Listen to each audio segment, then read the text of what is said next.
Yun sila, grabe daw kamingaw ang pag-celebrate sa Kadayawan Festival direya sa Davao City. Karon pakit-on ta mo og video nga walay putol-putol, tuloy para makita og ma-experience ninyo unsa kadagsa sa mga tao direya sa Davao City. Maskig nagkalisod na, maskig nagkahuot na, mudasok og mupaslak lang gihapon sila. Apil na ta. Mabitaw ng kasagaran basta taga Davao City, dili na lang jud mo join aning Kadayawan kay grabe jud kadaghag tao. Ingon jud kag grabe. Basta kay maglingo-lingo lagi ka sa kabaho, sa kainit. Pero ang kalipay og ka-worth it sa pag-attend mo sa Kadayawan Festival. Dili mabayran kay grabe gyud ka-enjoy diri. Bitaw makita niyo grabing suksok sa mga tao. Oy, dot-dot. Pahinay-hinay lagi ka, matuklod lagi ka. Pero ang nakanindot kay wala joy mawala sa imuha. Dili ka mabalakag mawala ang imuhang cellphone, pitaka, kwarta, kuoton, alahas o guban pa. Kaya ang mga tao walay pakialam pero kasagaran ba Adriano mga dayo nga dayo ni sila nga gusto mo celebrate og Kadayawan Festival direya sa Davao City. Kailan yung mahitabo ninyo?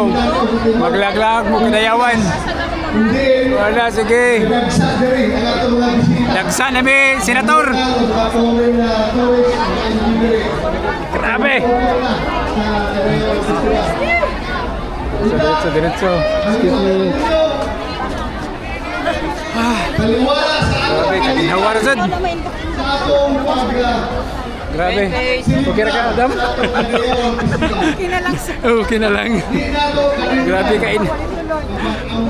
Dikit-dikit style. Basta kay grabe gyud na experience. Ang sa mga gusto mula po og Kadayawan Festival. Iwala ka-enjoy ang imong ma-experience diriya sa Davao City. Ang ka-peaceful og ka-safety sa maong lugar.